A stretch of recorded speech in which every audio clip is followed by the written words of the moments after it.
Continuamos con este bisagra de jueves 31 de octubre. Lo decíamos en algún momento del programa que hay una actividad muy interesante para quienes deseen participar. Ya vamos a preguntarle al protagonista exactamente si hay algún tipo de ingrediente o de requisito a tener en cuenta, pero por lo pronto la invitación es para las 18:30 en el Instituto de Formación Profesional Docente, o donde funciona el Instituto de Formación Profesional Docente, allí en las escuelas 42 y 741, en 25 de mayo al 1090 para ser más precisos, en donde se va a estar presentando el libro Violencias, Familias y Escuelas Desbordadas, de Mariano Cranco, que está aquí con nosotros. Es una actividad declarada de interés provincial por la legislatura del Chubut, y va a contar con la presencia de Patricia Bigliardi, de Sofía Corsi y de Tamara Biondi, las dos primeras licenciadas. Tamara Biondi, profesora. Mariano, un gusto, gracias por venir. Bueno, son temas que nosotros decimos forman parte de nuestra agenda cotidiana, ¿no? El tema de la educación, y que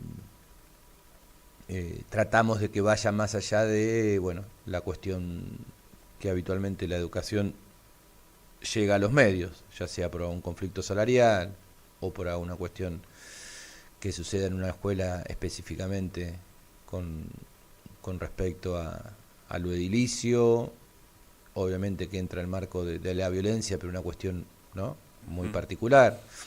De hecho veíamos, creo que en los portales de hoy, un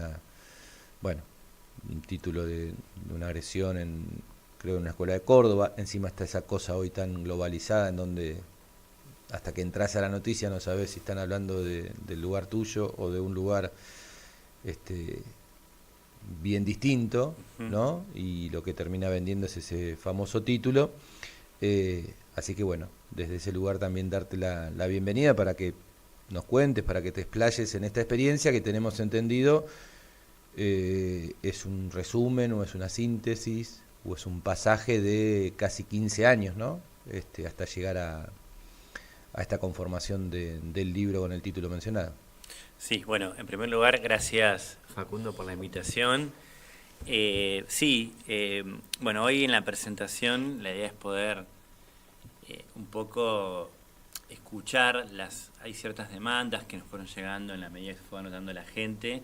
Es una actividad abierta, o sea que puede concurrir quien esté interesado, no importa si se ha anotado o no, digamos, ya ha pasado esa instancia.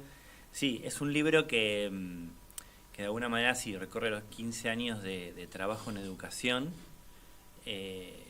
Básicamente se centra en escuelas primarias, en las escuelas primarias, en su mayoría escuelas públicas, de contextos, muchos de ellos, con vulneración social,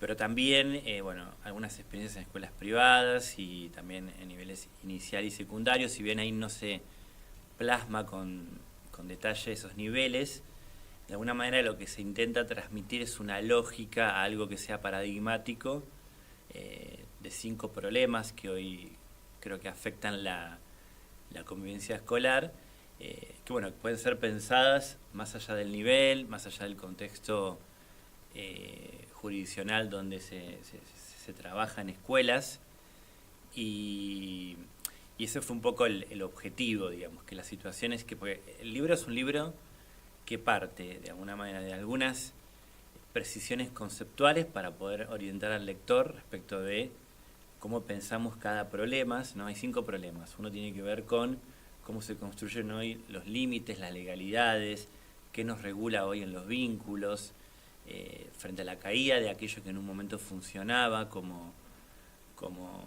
ciertos valores que ordenaban la forma de entender cómo me vinculo con el otro, ¿no? Ciertos principios que habían en su momento en el pacto fundacional de lo que fue la escuela en la modernidad, ¿no? El pacto fundacional de asimetrías entre adultos e infancias y adolescencias, donde el adulto era el encargado de ser el que transmitía el saber, el experto respecto de un saber, y el niño o niña adolescente era el alumno, ¿no?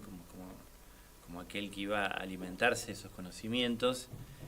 Y bueno, después de todo lo que fue ocurriendo, a partir de la revolución sobre todo tecnológica y todo lo que se fue trastocando en la época respecto de ciertos modos de comprender los vínculos con los otros, la influencia del mercado, como un empuje a consumir, a que vale más la propia verdad, la propia certeza, que aquello que orientaba en relación a un bien común, ¿no? El declive de ciertas leyes o legalidades o normas.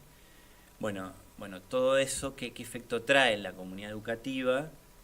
Que tiene que ver con una gran pérdida de ciertas brújulas, y se generan muchas veces confrontaciones, no solamente entre pares, también entre adultos de la misma escuela, o entre adultos, entre docentes, directivos y familias. Una de las cosas que también ahí planteo es que otro de los pactos que se ha caído es, en esta asimetría que mencionaba, es el de que la familia trabajaba a la par con la escuela, en este lugar de adultos, en forma simétrica respecto de los alumnos, y hoy adoptan,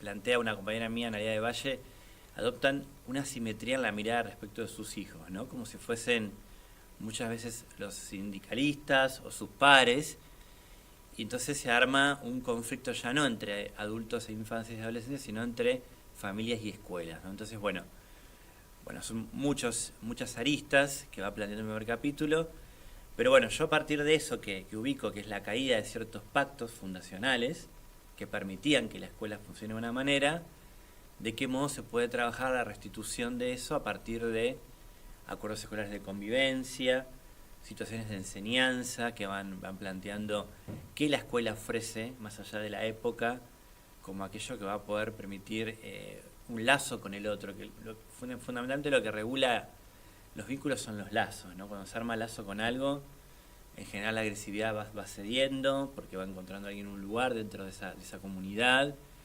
y eso tiene que ver también con qué pactos se van a establecer como acuerdos entre todos los roles de la escuela. Bueno, digo, lo que planteo es como en cada capítulo planteo como un marco muy breve, conceptual, porque me interesa ir a situaciones y de la práctica, rápidamente voy a situaciones de la práctica, para ver qué nos enseñan esas situaciones de la práctica que son paradigmáticas, para que surjan reflexiones y de ahí pensar ciertos principios que orientan la intervención, ¿no? La idea es como brindar principios para que todo docente, directivo, equipo de orientación, todo agente educativo tenga como algunos principios que orienten la intervención, que bueno, después hay que pensar en el caso por caso, en la singularidad de cada estudiante, en la particularidad de cada institución, de cada contexto jurisdiccional, etcétera, de qué modo puede llevarlo a la práctica. Bueno, y el primer capítulo aborda eso, el segundo, cómo trabajamos la ruptura de ciertos acuerdos de convivencia cuando aparecen ciertas situaciones de agresiones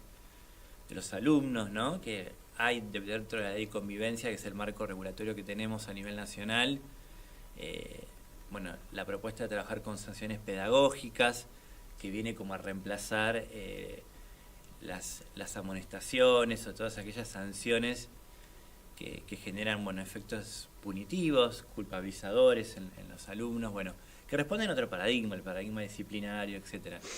Y ahí planteo un poco, de qué modo se puede trabajar a través de otra herramienta que es la reparación, y también vamos ubicando diferentes situaciones que nos van enseñando que no es de cualquier modo, ¿no? Hay que tener en cuenta determinadas condiciones, sobre todo institucionales, que hay que crear para que eso pueda ocurrir, condiciones también en relación a los intereses de los estudiantes, tenerlos en cuenta para poder ofrecer algo que convoque y de esa manera alguien sienta que tiene un lugar en el otro para poder reparar algo que ha dañado en relación a ese acuerdo de convivencia que se ha pactado. El tercer capítulo aborda el tema de las lógicas de segregación que se dan muchas veces en los grupos escolares, ¿no? Que tienen que ver con, por ejemplo, bueno, alumnos que quedan por fuera de la trama grupal porque no responden a cierto ideal que tiene ese grupo como valores, que pueden ir desde, bueno, ideales de la época en cuanto al cuerpo delgado, sobre todo esto yo lo vi mucho en alumnas, o en cuanto a la virilidad en relación a los varones, en esto del deporte o la actividad física, que dejan afuera aquellos sujetos que no responden a ese mandato. Y bueno, y diferentes situaciones que se van dando en la convivencia también, cuando, bueno, alumnos se juntan para segregar a un otro por alguna condición también de discapacidad o de elección sexual, o lo que hace a lo que queda en ese lugar de excepción segregada, le digo yo. Y vamos trabajando de ese modo cómo recomponer algo de ese grupo para que nadie quede afuera, pero también es trabajando qué condiciones la escuela puede ofrecer para que algo de eso se pueda revisar.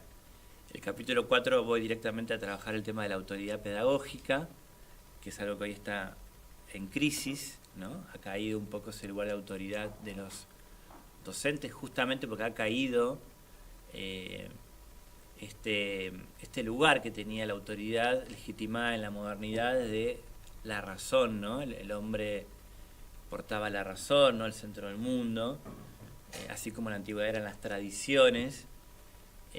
Bueno, ¿de qué modo pensar una autoridad más ligada a lo contemporáneo, donde ya no alcanza con tener el saber o la razón de, sino, bueno, cómo trabajamos para causar en los alumnos cierto interés que despierte esa autoridad, que es, digamos, es un efecto de la autoridad, porque tiene que ser reconocida por los estudiantes para que sea autoridad.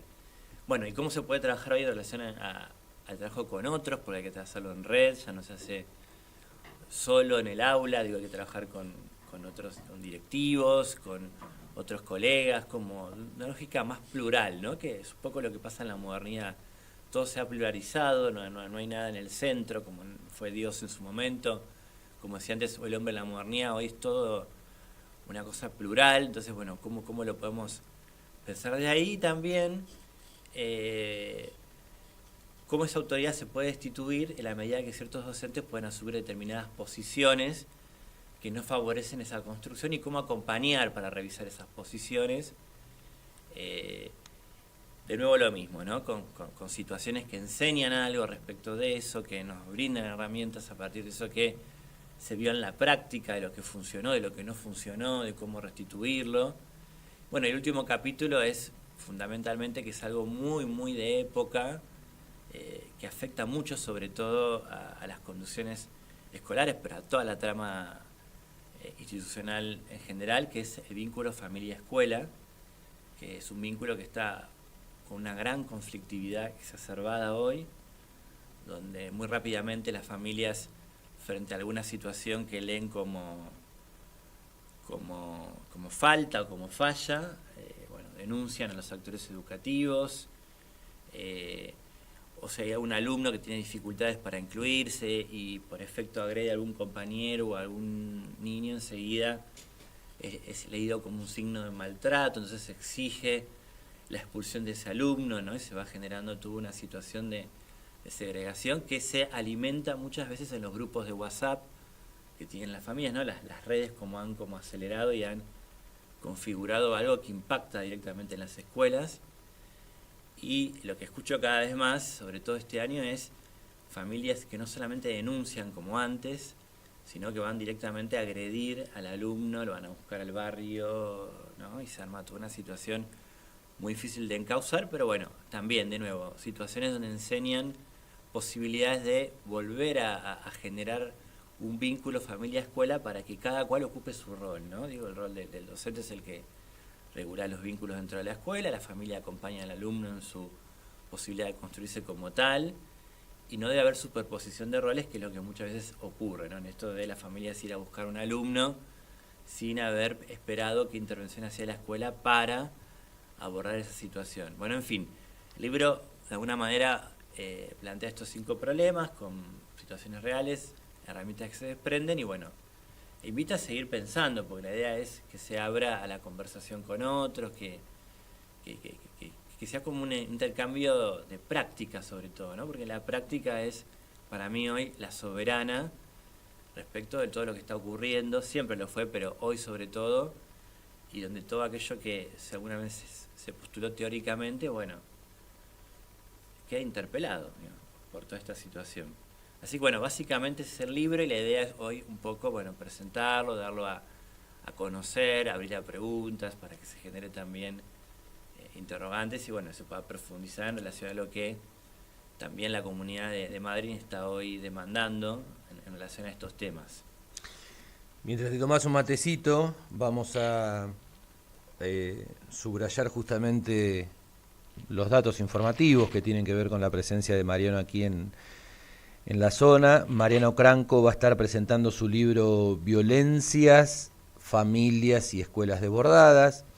Esto va a ser hoy a las 18:30 en la sede del Instituto de Formación Profesional Docente 803, que funciona allí en las escuelas 42 y 741, en la calle 25 de Mayo al 1099, y va a estar junto con Patricia Bigliardi y Sofía Corsi, ambas licenciadas.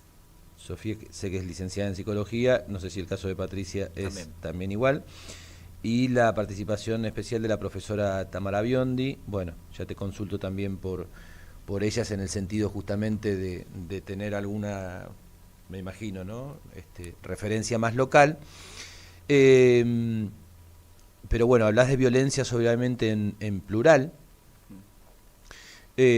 También pienso que es un periodo en estos 14 años, específicamente tomaríamos 2010, 2009, ¿cuándo sí, terminás 2009, de escribir? Fines de 2009, sí. Bueno, cronológicamente, y esto lo habla mucho, esto lo hablamos mucho con, bueno, los pibes acá de la escuela, en el caso personal con hijas, una de ellas sobre todo, la más chica de 18 años, que todavía está en etapa de escuela, digamos, ¿no? Y viendo sus relaciones, sobre todo la diferencia que hay por ahí entre el hermano mayor, que son 5 o 6 años mayor, que desde lo cronológico, desde lo biológico no parece ser tanto, esta comparación que por ahí no es válida, pero que es muchas veces de donde uno tal vez sienta que se puede agarrar y decir, bueno, yo tengo la misma diferencia en relación a mis viejos y a tus abuelos, cuando hablo con mi hija más chica sobre todo, a la que tenemos entre nosotros dos, ¿no? Entre vos que tenés 18 y yo que tengo 52 años. Sin embargo, siento que la vida, y esa vida incluye la faz educativa, la escuela, esto que mencionabas vos y que está dando vuelta en gran parte del tiempo del rol de docente. A ver, mi vieja, salvo que hubiese habido una cuestión, no sé, recontra extraordinaria, era la maestra tiene razón, ¿no?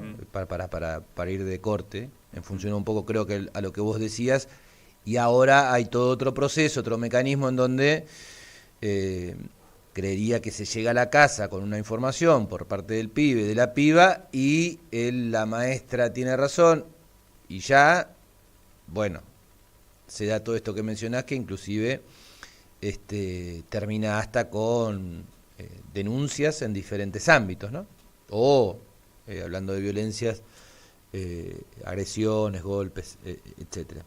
¿A qué voy? A que no son 15 años como cualquiera, ¿no? No es que es del 90 al 2005, en donde también esa vida, si se quiere, mango más, mango menos, andaba por los mismos carriles, sino que justamente te toca un periodo de terreno, de análisis, de llevarlo a esto, en donde ya en sí mismo esos 14 años no debe ser lo mismo, del 2009 al 2015 o 2016 y de ahí en adelante, en función de esto que que es lo obvio, ¿no? Las redes sociales, otros tiempos, la aparición de esas microviolencias, ¿no? El mundo que va cambiando aceleradamente. Uno puede estar en la misma red social y sin embargo no tener ni idea de cómo responde determinada lógica.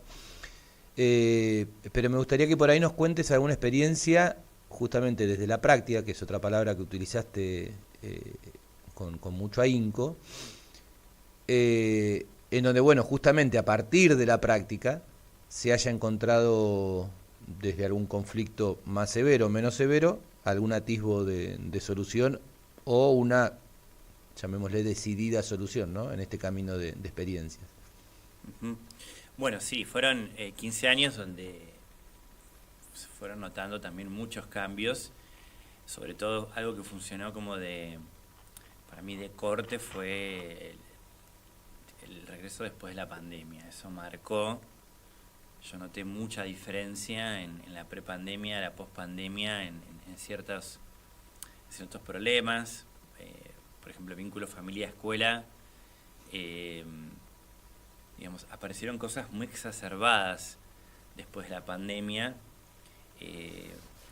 y además, bueno, muchos hábitos que se perdieron de parte de los alumnos, con los cuales lo que antes era como grupos grupos homogéneos con la misma trayectoria en cuanto al modo de vincularse, los aprendizajes y demás. Bueno, después de la pandemia nos encontramos con una diversidad enorme porque había niños que no se habían podido alfabetizar, sobre todo en el primer ciclo, ¿no? Niños que no habían podido armar cuerpo en relación a todo lo que la escuela puede ofertar en la construcción de ciertos hábitos para armar cuerpo, para convivir con otros. Bueno, aparecieron los cuerpos muy desbordados de los alumnos y muy difícil en un solo grupo que eso se genere como condiciones de convivencia, con lo cual se exacerbó mucho eso, de la dificultad de poder trabajar con una propuesta más uniforme, ¿no? Había que pensar las singularidades mucho más, y del vínculo familia-escuela lo que se observó es que lo que antes, por ahí, esto de las denuncias, de los reclamos, que siempre estuvieron, ¿no? O cierta lógica de fenómeno de masa que se arma cuando hay algo que se detecta como irregular de parte de la escuela, que las familias se reúnen en torno a, por ahí yo planteo a veces la idea de un supuesto maltrato y se reúnen enseguida para exigir respuestas.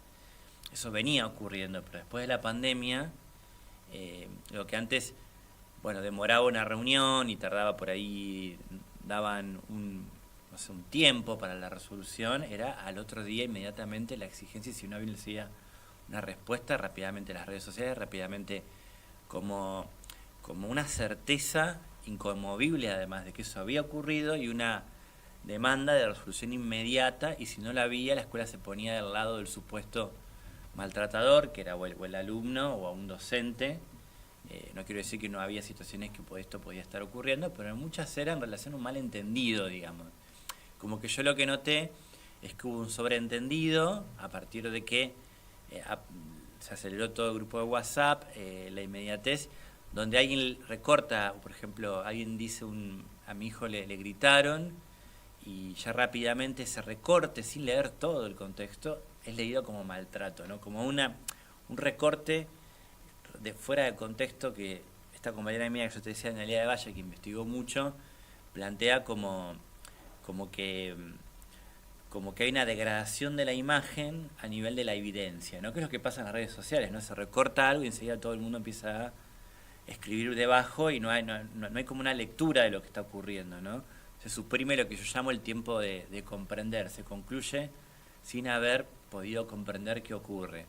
Bueno, este punto, con mi compañera, Analía, ella lo que plantea como hipótesis, y ahora voy a la situación más concreta, es que lo que trastocó también la pandemia es que las familias empezaron a formar parte del aula, porque tenían que en pandemia sostener el Zoom de sus hijos para que funcione el vínculo, y eso generó que las familias, sean parte de la escena, o sea, sostuvieran a su hijo, pero además vieran cómo se trabajaba en la escuela, cómo los maestros enseñaban. Ese trastocamiento de lugares generó que las familias, cuando se volvió después de la pandemia a la escuela, bueno, se sintieron como que la escuela rápidamente quiso ubicar la familia nuevamente afuera, los alumnos adentro, y eso, claro, sin considerar que había ocurrido algo en el medio, ¿no? Y entonces las familias, bueno, hoy intervienen como si estuviesen dentro del aula. Digo, quiero decir, entraron en la escena educativa la familia. Y para mí todo eso generó que después rápidamente estén todo el tiempo interviniendo, digamos, en la escena educativa. Se constituyeron casi como supervisores de los docentes, si enseñaban bien, mal, ¿no? Digo, todo el tiempo viendo la metodología de trabajo, que antes eso no estaba tan en cuestión. Entonces había una situación concreta que a mí me enseñó mucho, de en una escuela, por ejemplo, después de la pandemia, había un primer grado, los niños venían claramente con hábitos que hay que construir con mucha dificultad, porque cada cual en su casa armó otros hábitos en su familia, en ese espacio endogámico, ¿no? Donde, bueno, se perdió 1 año y medio o 2, depende del lugar. Bueno, y claro, los chicos se golpeaban, había mucho desborde, no podían como sentarse uno al lado del otro, ni ponerse en fila, ni digo, todo lo que la escuela necesita para que algo funcione en lo grupal. Y bueno, esos desbordes generaban todos estos episodios, los chicos volvían a la casa todos como lastimados, golpeados, etcétera. Entonces, en esa escena, una directora convoca a una mamá para avisarle que su hijo había sido derivado a un equipo de orientación, porque bueno, presentaba muchas dificultades en el aprendizaje y en otras cuestiones. Esto fue vivido como un ataque por la madre, porque rápidamente lo vio como que habían, bueno, pasado por encima de ella, como que habían visto a su hijo en un lugar estigmatizado, bueno, en fin, cuestiones que eso no apareció al principio. Después de haber leído qué estaba pasando, pudimos detectar que era eso. La madre va a la entrevista y ella se ubicaba como la referente de los padres, ¿no? Como que ella era la referente de los padres, y la directora, bueno, la alojaba en las entrevistas, y ella le demandaba respuestas respecto de cuándo se va a resolver el tema de que los chicos no vengan lastimados, cuánto tiempo va a demorar. Y la directora lo que planteaba es, bueno, estamos trabajando en eso, va a llevar un tiempo, más que eso no podemos hacer, nada más que esperar a que trabajemos va a ocurrir. Y esta madre, bueno, la graba la directora sin saberlo, pero por lo que había pasado con su hijo, y manda este recorte de la entrevista al grupo de WhatsApp de los padres. Los padres escuchan esto, ¿no? De las lastimaduras, y la escuela no puede hacer nada. Entonces, bueno, rápidamente se genera un efecto de fenómeno de masa, se juntaron en la puerta de la escuela a exigir respuestas. La madre había agregado un grupo de WhatsApp que tenía que ver con que la directora y la maestra en su función habilitaban el maltrato de los niños. Entonces, bueno, las familias fueron muy enojadas, muy angustiadas, con mucho enojo, a ubicar que había un maltrato, que exigían rápidamente la renuncia del maestro, una respuesta inmediata de la directora. Y bueno, y ahí se armó una situación muy difícil de recomponer.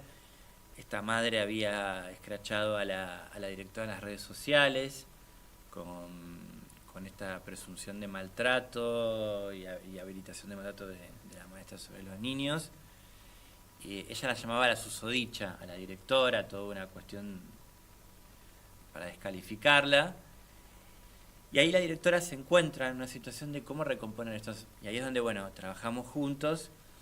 Y ella lo que quería hacer para que las familias vean que no había maltrato era que la maestra les mostrara cómo enseñaba ella, ¿no? Diera cuenta de su metodología de enseñanza, para que los padres comprendieran de que no había eso que ellos decían que había, ¿no? yo ahí con la directora pensando en conjunto, yo lo que le planteo es, me parece que si entramos en ese terreno, nos estamos ubicando a los padres como supervisores de la maestra, eso le corresponde a una supervisora escolar, no a una familia. Estamos entrando en una escena judicial, ¿no? Hay una supuesta prueba que te incrimina, vos querés mostrar una evidencia de que no es así, se desdibuja la escena educativa, digo, si seguimos por esa línea. Y además, lo que le pregunto es por qué convocaba a la madre referente sola, y muchas veces en su respuesta por mail había como también una cierta simetría desde su rol con la madre, ¿no? Como no pudiendo ubicar una posición más de disparidad, que es lo que permite alojar y también regular los vínculos, que era el lugar que ella le correspondía tener. Y claro, todo por la urgencia de responder, por el temor, por el miedo, por la angustia que le generaba esta situación. Y y ahí lo que pensamos es que en principio estábamos legitimándola a la madre como referente de la familia, rol que no está legitimado, digamos, de forma institucional. Ese rol se puede legitimar dentro de lo que es un consejo escolar de convivencia, que plantea la ley de convivencia, que es un órgano de participación consultiva donde participan docentes, estudiantes, familias, no docentes, y donde se reúnen todos, y ahí sí hay representantes de cada uno de los estamentos, representantes de docentes, de familias, de alumnos, y se eligen democráticamente para pensar cuestiones institucionales y después el equipo de conducción poder tomar lo que el consejo asesora para tomar mejores decisiones que sean legitimadas por toda la comunidad. Pero eso no había ocurrido acá, o sea, la madre se había impuesto en ese lugar y ella respondía como tal. Y además, ahí lo que se generaba es que no había relación de la directora con todos los padres, digamos. Era ella y el grupo de WhatsApp donde quedaba por fuera la escuela. Bueno, en esa situación, ahí repensando con ella advierte de esta situación de que era verdad, estaba en situación simétrica, estaba dibujando la escena educativa. Yo lo que digo, acá hay que volver a instalar la escena educativa con lo que la escuela puede ofrecer, que son los proyectos educativos, que es la cultura, digo, lo que media los vínculos en la escuela es la cultura, la cultura me refiero a todo lo que uno transmite de la escuela, que son desde los contenidos, proyectos, lo que tiene que ver con el lazo del ser humano, con aquello que la escuela le puede enseñar, de todos los bienes culturales que ofrece la vida social.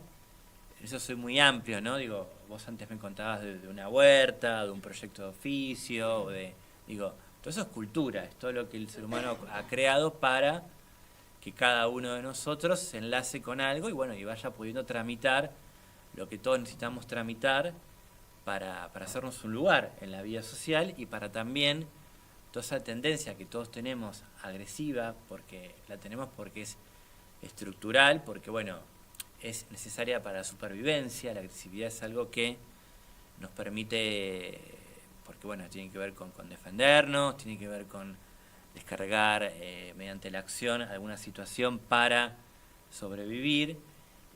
Cuando los chicos en jardín, por ejemplo, se disputan un objeto, es mío, eso es constitutivo del ser humano. Necesitamos eso para armar cierto borde entre el adentro y el afuera, entre el otro y yo, digamos. Eso forma parte de nosotros. El tema es cuando falla algo de esta mediación cultural, simbólica, lo que pasa es que la agresividad pasa a la acción como agresión, digamos, y ahí es donde se arman formas de vinculación violentas.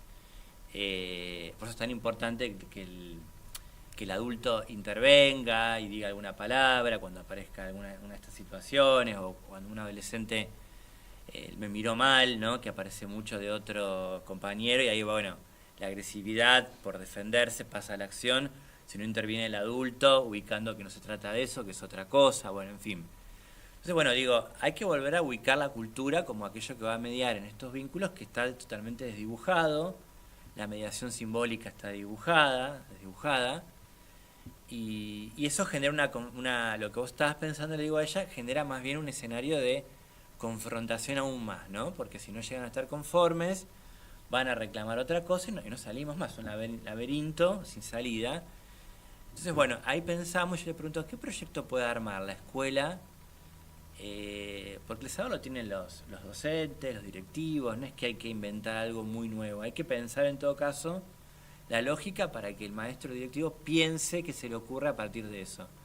Y armaron un proyecto muy interesante en ese grado, un proyecto que tenía que ver con armar dibujos, con la maestra de grado, donde los niños dibujaban, y digo, ahí armá ese proyecto y convocá a los padres, pero para que acompañen a sus alumnos a dibujar, y no al revés, que ellos acompañen al rol de alumno y participen de esta actividad comunitaria en conjunto.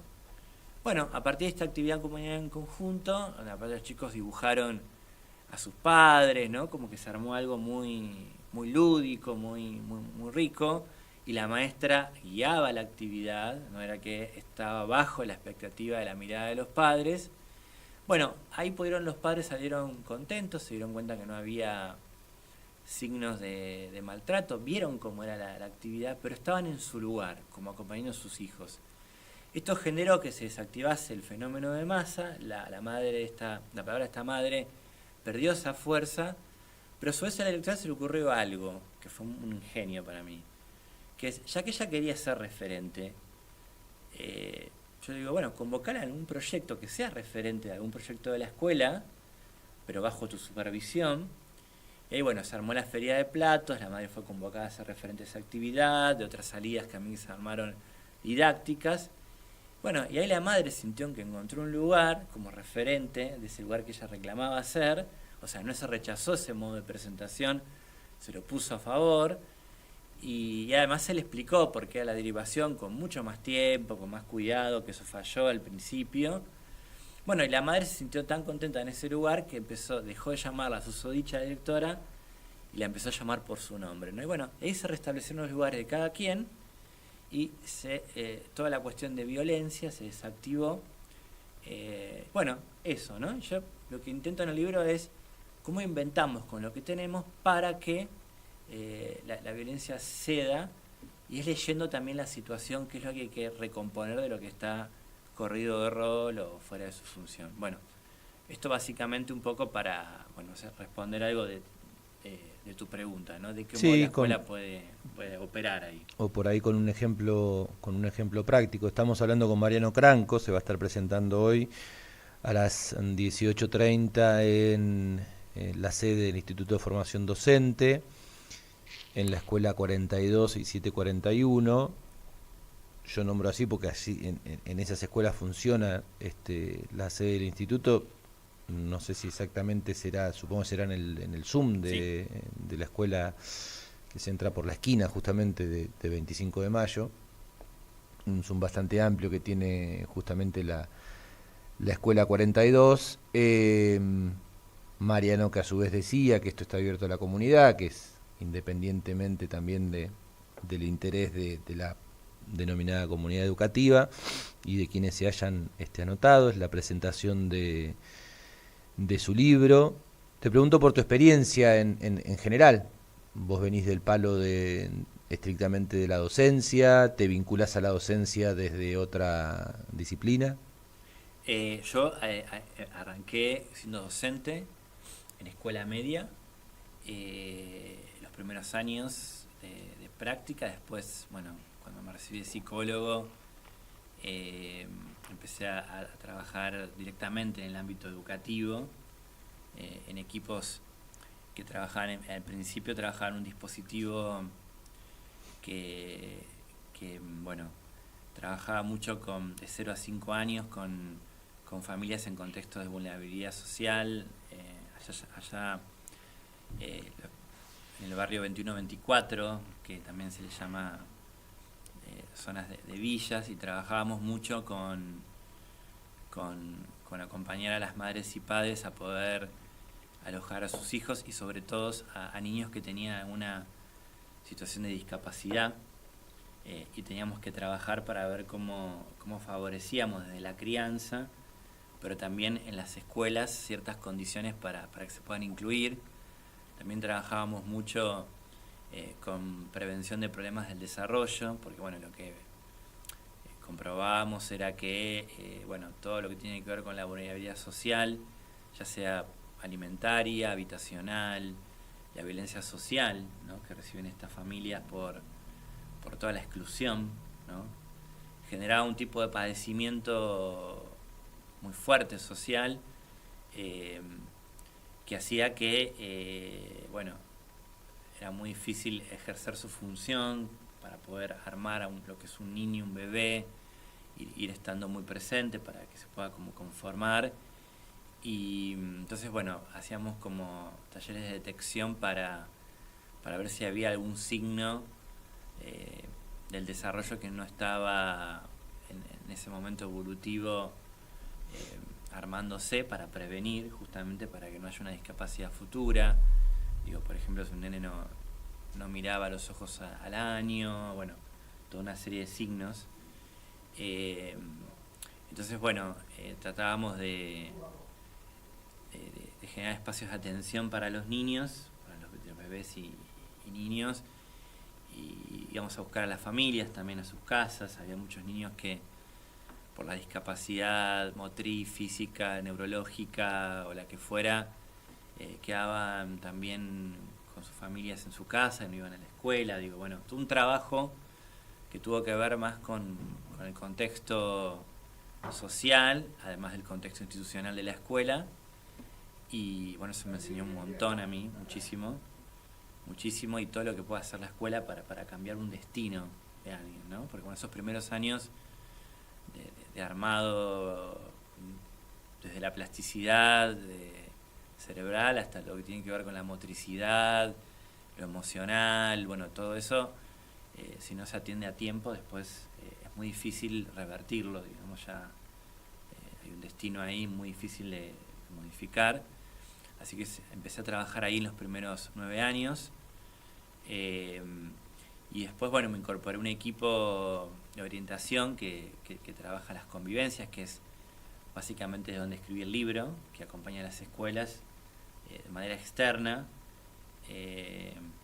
Bueno, en todas las conflictivas que hay, tanto entre alumnos, familia y escuela, entre docentes y alumnos, también entre los propios docentes en la convivencia en los roles adultos. Y bueno, y después empecé a trabajar también en Flaxo, que es la Facultad Latinoamericana de Ciencias Sociales, en un dispositivo que trabaja con la práctica de diferentes roles educativos en toda Latinoamérica, en todos los niveles, todos los roles: docencia, equipos de orientación, también programas socioeducativos, programas sociales, centros más vinculados a trabajar en contextos sociales fuera del marco escolar, digamos, otras propuestas alternativas. Y bueno, y ahí acompañar con supervisión, con la escritura de la práctica, cómo pensar e ir armando, bueno, una lectura de la situación, y también bueno, ciertos conceptos que ayuden a reorientar la práctica y la propia posición en esos lugares. Así que bueno, mi recorrido fue en esos ámbitos, y siempre muy ligado al campo educativo, que es lo que más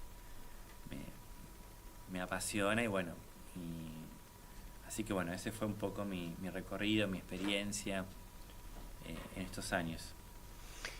Gracias por venir. No sé si querés resaltar algo en particular, ya sea del libro o de alguna cuestión en general, donde abrevar en algunos materiales de estas características. Nombraste por ahí, bueno, hay palabras muy, muy claves desde donde uno podría tomarse para seguir consultándote, pero no te queremos sacar más tiempo por un lado, la jornada también es larga, las experiencias deben ser muy disímiles, ¿no? Lo que sucede en Buenos Aires, Chucho te contaba la experiencia que seguramente también te habrán mencionado, con sus años sin clases, o sea, prepandemia y pospandemia. Nosotros particularmente acá como Escuela de Gestión Social, con todos los trazos que fueron generándose en este tiempo, como también te decía, hoy notamos que no sé si entraría dentro del marco de la violencia, creería que sí, una violencia institucional tal vez, en función de pibes que vienen con 12, 13, 14 años, y en algunos casos directamente no están alfabetizados, ¿no? Bueno, ahí más allá de, ahí no hay una cuestión, porque no es que nos pasa de manera excepcional, ¿no? Es una cuestión bastante, bueno, y Fabricio con quien ha venido te puede dar cuenta de cómo ha trabajado desde el área de comunicación, sobre todo hace 2 años con un grupo específico de chicos que eran de los más grandes en ese sentido, 14, 15, no de los que recién salían de la escuela primaria, como tal vez nos puede pasar en los últimos años o en los últimos tiempos. ¿Qué rol desde la comunicación hay también? El taller de radio, la gráfica, el audiovisual, bueno, todo lo que genera el taller de comunicación ayuda al aula y bueno, nosotros también tenemos una manera de trabajar acá que se va retroalimentando, tal vez acelera algunos tiempos o acorta algunos tiempos, pero en definitiva también está eso que vos decías por ahí, ¿no? Lo que no se logró en determinado momento de la historia del individuo, lamentablemente está muy complicado para revertirlo. Habló de violencia en función de, bueno, dónde estuvo la escuela, dónde está la escuela, ¿no? Y con todos sus componentes, desde las autoridades principales hasta los docentes, bueno, los diferentes roles que obviamente fuiste nombrando. En algunos casos ahí las familias al revés, tal vez, ¿no? Más bien siendo soporte de bancar esa cosa que no le da la escuela.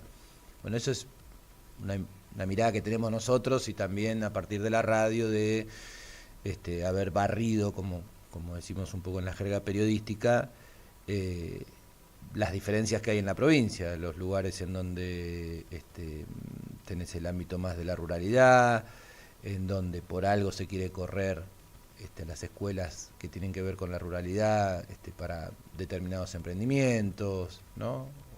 En Chubut hoy por ley se hace hincapié en un par de materias, una de ellas tiene que ver con la educación financiera, creo que es el título, de como si todo fuese al mundo de la cuestión de las billeteras virtuales o de la virtualidad. Bueno, entonces nosotros acá estamos a contramano, porque hay pibes que de hecho en algunos casos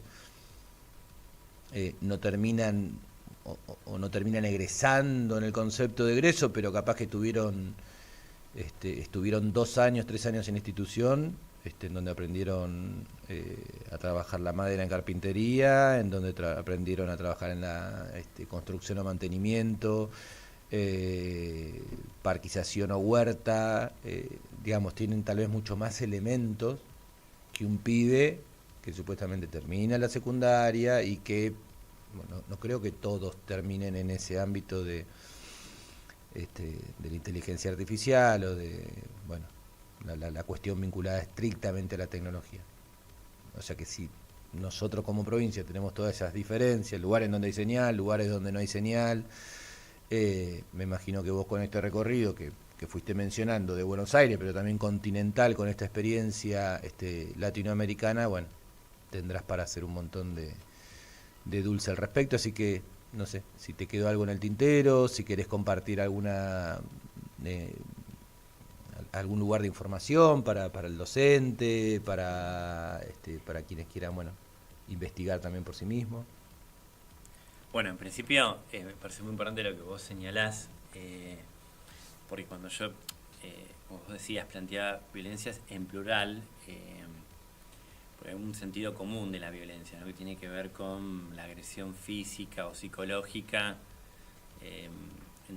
entre personas, a nivel interpersonal, ¿no? Y me parece que lo que trato justamente de abrir en el libro es que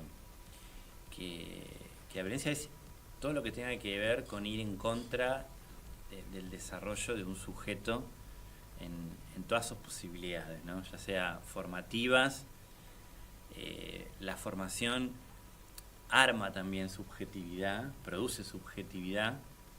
Si no somos objetos, si no podemos armarnos como sujetos con nuestras propias posibilidades y y escuchando a los niños, niñas, adolescentes, por dónde va también su deseo, digamos, porque si no quedan como siempre como objetos de la palabra de otros que dicen por él lo que debería aprender, lo que debería ser, cómo debería ser, que eso es una violencia simbólica, ¿no? Yo llamo violencia secundaria porque hay una violencia primaria que es constitutiva, que tiene que ver con, bueno, es violento que te establezcan ciertas normas o digas es así acá, pero bueno, es necesario para que algo funcione. La secundaria es cuando sobre eso, digamos, se fuerza algo de la posibilidad del otro a hacerse presente con su voz, con su mirada, con su posibilidad de hacer o ser, digamos, ¿no? Que tiene más que ver con la moral, ¿no? Digo, la idea del libro es apuntar a una perspectiva más ética, que va más allá de lo bien o mal visto en un momento histórico o cultural, sino qué es lo que produce efecto en cada uno de poder ser sujeto de la propia historia, digamos, ¿no? Me parece que eso es la ética, ¿no? Cuando alguien puede ser sujeto de su propia historia, claramente está en posibilidades de elegir, tiene mayor libertad, mayor posibilidad de progresar, autonomía, etcétera. Entonces, todos los factores sociales que vos mencionabas, ¿no? Respecto de la desigualdad, según la región donde se viva, del desamparo, no solamente económico y material, que muchas veces se generan de las políticas públicas. Estamos en una época de vaciamiento muy grave, de generar condiciones de igualdad en cuanto a que los bienes materiales, culturales, sean accesibles para todos. Bueno, todo eso es claramente una violencia que va en contra de las posibilidades de cada quien. Entonces, muchas veces se lee la violencia en cuanto alguien reacciona contra eso, ¿no? La rebeldía, la revuelta, el enojo. Pero eso en todo caso es algo vital y necesario para ir en contra de estas violencias, que son las que en general se invisibilizan porque son las más silenciosas, ¿no? Las que son menos tangibles, digo, para los que están padeciéndola, digamos, para los que venimos escuchando, leyendo y viendo, vemos esa relación, pero a veces no se ve, ¿no? Se ve solamente lo que yo decía antes, ¿no? Se ve la imagen, pero no lo que hay detrás de todo eso para que eso ocurra. Entonces, bueno, sí, todo lo que tiene que ver con las condiciones de desigualdad, con la naturalización de esas cosas, con no darle lugar a la palabra del otro, con el tema de naturalizar que estas cosas se den, ¿no? Y no problematizarlas. Bueno, en fin, todos los desamparos materiales y culturales son violentos, pero también el desamparo simbólico, que es cuando uno no tiene lugar en el otro, como alguien, cuando uno queda desalojado del otro, que alguien que pensó singularmente para vos algo, ¿no? Que eso es algo muy simbólico, porque puede haber un proyecto institucional, puede haber un montón de cuestiones. Esto lo investigaba un autor, Spitz, ¿no? Que hablaba de niños que estaban en instituciones porque no tenían familias y demás, que se morían, ¿no? El marasmo, nombraba él, porque no había un deseo singular de aquel que lo cuidara, de transmitirle algo y que le diera un lugar muy singular.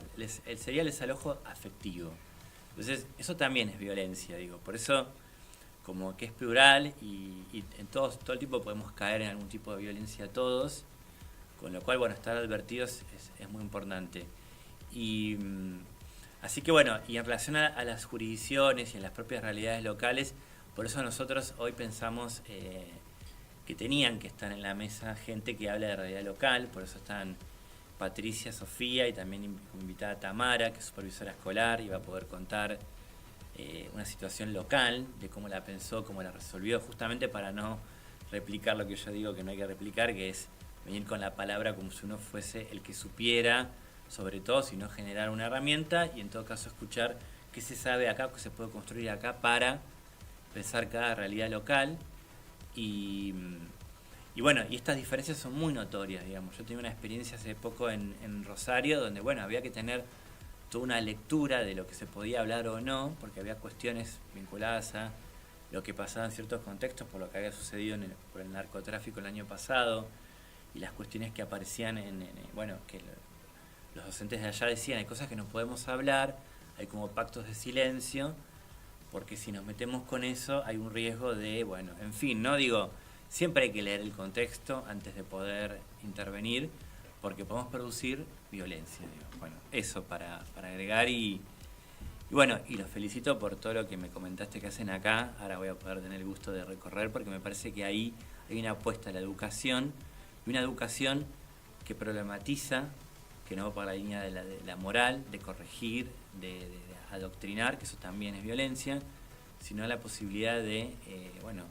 amparar, causar, generar posibilidades y acompañar a las demás instituciones que solas no pueden, ¿no? Es un trabajo en red lo que hoy tenemos que hacer.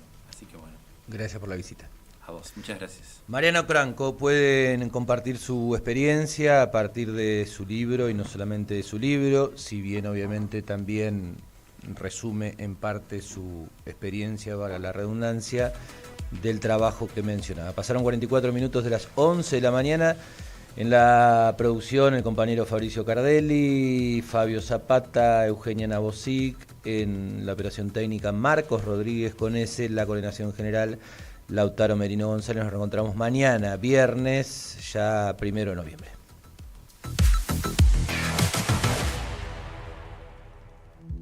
Desde Obreros Unidos, 1201, Ciudad de Puerto Madryn, Chubut, Patagonia, Argentina.